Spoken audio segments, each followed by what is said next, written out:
Olá pessoal, especialmente aí o pessoal da Sociologia, um abraço, os meninos do segundo ano, as meninas. Eu preparei para a aula de hoje a correção da atividade que nós havíamos feito, um teste avaliativo semana passada em Sociologia, aquelas 5 questões referentes ao capítulo 6, Poder, Política e Estado. Então vamos aí tentar resolver, corrigir, tirar as dúvidas desse teste avaliativo. Aqui está a primeira questão. Vamos à questão. A mídia é estética porque o seu poder de convencimento, a sua força de verdade e autoridade passa por categorias do entendimento humano que estão pautadas na sensibilidade e não na racionalidade. A mídia nos influencia por imagens e não por argumentos. Se a propaganda de um carro nos promete o dom da liberdade absoluta e não o entrega, a propaganda política não vai ser mais cuidadosa na entrega das suas promessas simbólicas, mesmo porque ela se alimenta das mesmas categorias de discurso messiânico que a religião, outra grande área de venda de castelos no ar. Considerando o texto, a integração entre os meios de comunicação de massa e o universo de política apresentada como implicação, ele quer que você interprete essa relação que ele faz do poder da mídia, da propaganda, e como elas influenciam esse meio de comunicação com o povo, com a política, que a política também é um método de comunicação. No entanto, tem uma grande importância, que foi o que nós vimos no capítulo 6, que fala de poder, política e Estado. Quando fala de política, a gente está falando de vidas, de importância aos menos favorecidos, direcionamento de verba. Então, qual a relação que a gente pode fazer que muitos meios de comunicação, muitos políticos, se apropriam da propaganda, da propaganda política, da mídia, que não é pautado na racionalidade, como diz o texto, mas na sensibilidade, e para tentar convencer o eleitorado. Então, esse é um problema. Mas vamos aí às perguntas, aos itens, tentar ver aí qual é o certo, qual é que é o errado. Item A redução da discussão política aos padrões de propaganda e do marketing. O item A está dizendo que é proposital essa correlação do processo midiático das mídias, da propaganda com a política, porque eles querem reduzir a discussão política daquilo do que é realmente importante para o povo aos padrões de propaganda e marketing, de beleza, de se é bom, se não é, mas então eu acho que esse item é o item mais apropriado. Mas vamos aos outros itens, segundo item, a ampliação concreta dos horizontes de liberdade de sociedade de massa. Não.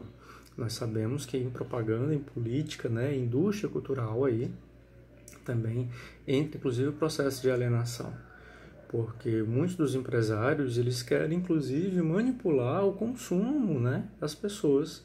Então eles se apropriam aí desses argumentos, desses elementos da propaganda para, pelo contrário, não ampliem os horizontes de liberdade. Eles querem que as pessoas fiquem presas, os seus produtos, aos seus serviços. Item C, o fortalecimento das instituições democráticas, dos direitos de cidadania, também é incorreto. Não fortalece as instituições democráticas e nem os direitos de cidadania, mas sim só o lucro, resposta, o grande objetivo da propaganda, da mídia, do processo midiático é a estética e o lucro, é a beleza. Então, também incorreto. O último, o apelo aos recursos intelectuais superiores de interpretação da realidade. Não, a racionalidade não anda, não pauta a categoria de propaganda, Muito pelo contrário, existe um apelo por imagens, pela beleza, pela superficialidade. Então, o item correto, de fato, é o item A. Vamos ao outro texto, a outra questão. Nós temos aqui, 2 textos, um que fala do Conselho Nacional de Justiça e sobre o nepotismo, que é aquele processo onde políticos empregam familiares. E o segundo texto aí, no Brasil, pode-se dizer que só excepcionalmente tivemos um sistema administrativo e um corpo de funcionários puramente dedicados a interesses objetivos e fundados nesses interesses. A administração pública no Brasil possui raízes históricas marcadas pela... Deixa eu explicar para vocês essa questão. Ele está falando de administração. Nós aprendemos, quando nós estudamos poder, política e Estado, que quem administra o Estado brasileiro ou qualquer outra nação, é o governo. E o governo existem pessoas por trás que administram publicamente esse governo. Então ele está perguntando justamente isso. A administração pública no Brasil, ou seja, o governo no Brasil, possui raízes históricas aonde? Então ele faz uma contextualização histórica, né? Vamos aí o item por item para saber qual é o mais correto. Item A valorização do mérito individual. Será essa a valorização do método individual que ele fala? Será se realmente só quem está empregado nas escolas, nos hospitais, nas prefeituras é por mérito próprio, por capacidade? Eu acho que não, eu acho que muito uma indicação política, na verdade. Item B, punição dos desvios de conduta.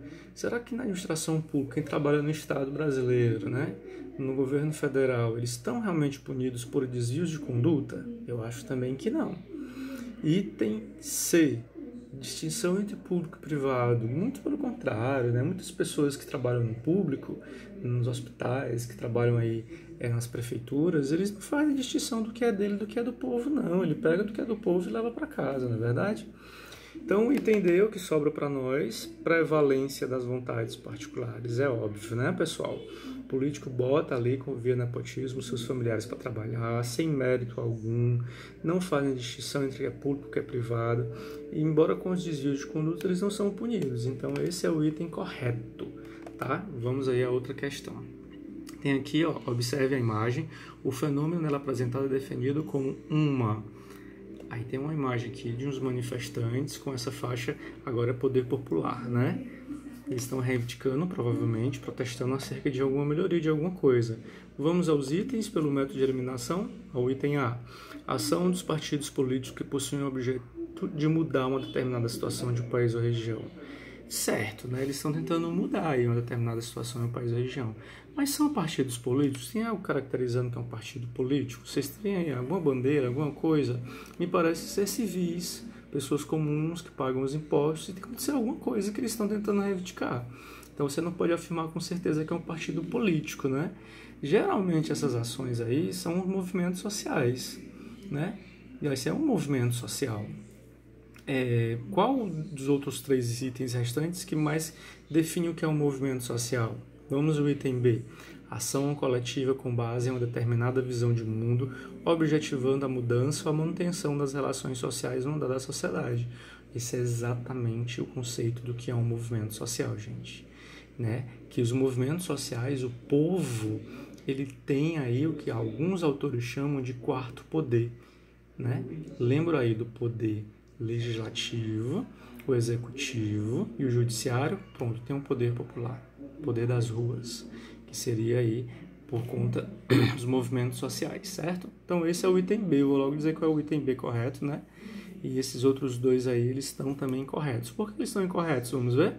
Determinação social dos grupos minoritários que reivindicam melhores situações para determinados indivíduos desprotegidos culturalmente. Eles podem estar realmente desprotegidos, né? Jamais culturalmente, gente. O conceito de cultura ele é amplo e o Estado não tem posse. Né? Eles têm uma cultura, eles têm uma educação, sim. Né? Então esse item fica incorreto por conta de desprotegidos culturalmente. Vamos ao último.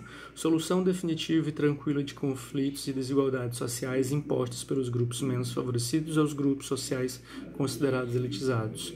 Solução definitiva? Vocês acham mesmo que a solução é solucionado o problema quando as pessoas vão para a rua? Ou acho que é só o começo da luta, né, gente? Muito pelo contrário, até ser atendido demorará muito tempo, então esse item é incorreto. Vamos aí a outra questão, a questão aí subjetiva, aberta para você responder, tá? Também, né, uma característica de protestos, né, tem aqui uma imagem, e vamos ver aqui a pergunta. Quais as 3 formas de exercício de poder institucional que o Estado brasileiro é estruturado? Qual é, gente? Poder, vou logo dizer, poder judiciário, executivo e legislativo. Na atualidade, vivemos uma crise institucional nesses poderes devido à demissão do ministro Sérgio Moro e à pandemia. Então, nós temos aí, né, esses 3 poderes, né, o executivo representado por prefeitos, governadores e presidente, o judiciário representado pelos desembargadores, juízes, ministros do Supremo, né, e o legislativo representado por vereadores, deputados e senadores, tá? Então essa seria a resposta dessa penúltima questão. Vamos à última questão. O exercício do governo envolve sempre relações de poder entre governantes e governados. A democracia, como um ideal do autogoverno, oferece uma base de legitimação para o exercício do poder político, fundamentada em princípios de que todo poder emana do povo e todos são iguais politicamente. Porém, em várias partes do mundo há descontentamento popular com os governantes. Esse descontentamento, muitas vezes, assume a forma de protestos e manifestações. A imagem abaixo retrata o momento de manifestações ocorridas no Brasil no ano de 2013. Na verdade, é assim uma imagem, né? Quais são os tipos de estados institucionalizados no Brasil que estudamos? Aqui está a imagem, né, de um protesto. Essa imagem que ele está falando, tá?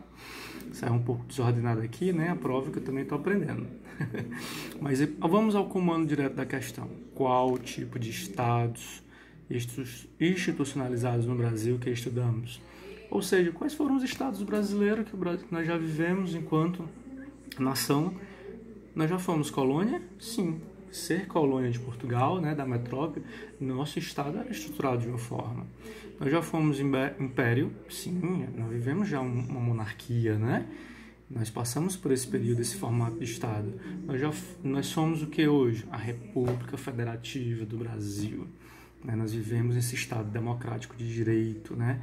Um Estado que até a era PT recentemente era o chamado Estado de Bem-Estar Social, e recentemente, com o governo Bolsonaro no poder, nós podemos dizer que estamos transitando para o Estado neoliberal, de acordo com a sua ideologia. Então tá aí, gente, as respostas, espero ter ajudado de alguma forma. Tirem as dúvidas comigo se possível, eu vou passar outras atividades posteriormente, tá bom? Um abraço.